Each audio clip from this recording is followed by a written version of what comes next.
The study says that the corridor between Airport Boulevard and East Slaughter Lane is the 6th most congested road in the country. Drivers on this stretch spend over 63 hours a year on the road during their afternoon commute.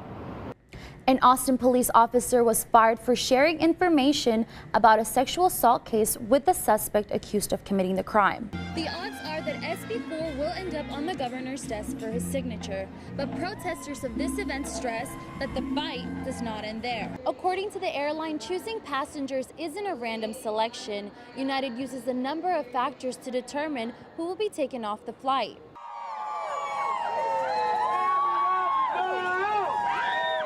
The March of Congress to the state capitol was part of a campaign called Texas Together, a union of pro-immigration supporters from all over the state of Texas.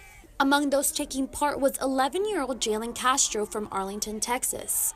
She came to march for her father, an undocumented immigrant who now lives in fear of being deported. My dad can't drive because if he gets pulled over, he's going to get taken away. So my brother has to drive us now whenever my mom is not here.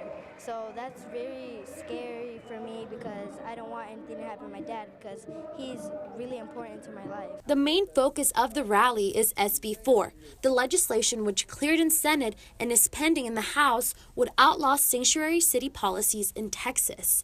This bill would also allow for the prosecution of public officials who refuse to enforce federal immigration laws. Organizers admit the current fight is a distraction from efforts to achieve immigration reforms. They lose hope in their society, so that's why they want to come here.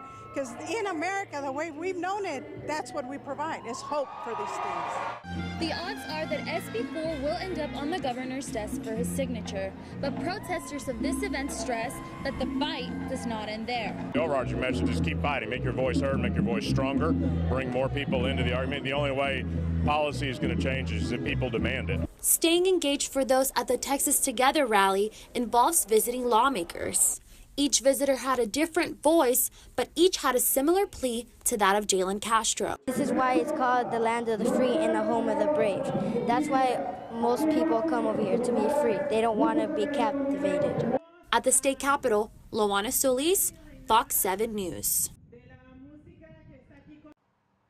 After 51 years since his death, Air Force Captain Robert Russell Barnett is coming home to his family. I'm glad that I'm still alive. You know, at 84, I always wished that it would happen because I think he was very deserving. Captain Barnett attended Baylor University, where he played football, received the nickname Bear, and met his wife. Soon after graduation, he enlisted in the Air Force. In 1966, during his third tour in Vietnam, his plane was shot down over Laos. Unable to recover his body, the military classified his death as killed in action. For Betty Barnett, the day she found out is one she has never forgotten. The minute they walked in, I knew immediately what they had come to tell me.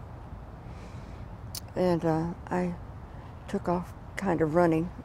Just, you know, you don't even know what you're doing, to tell you the truth.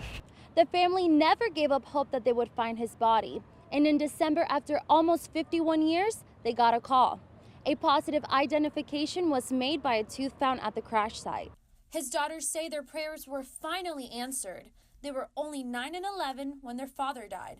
I have a card where I, told him how much I missed him and that I would see him again someday. Tuesday morning was a special moment for the family. Captain Barnett's body arrived at the Austin Bergstrom International Airport, where he received a dignified arrival. We would spend a lot of time talking about the danger involved and how important it was for, people like himself to go and fight the war. The funeral will be held this Friday at the Texas State Cemetery. His body will be laid to rest next to the Vietnam War Memorial. Friday will also mark 51 years since the death of Captain Barnett. They pledged to us that they were going to bring our father home one day, and they're bringing him home. Loana Solis, Fox 7 News.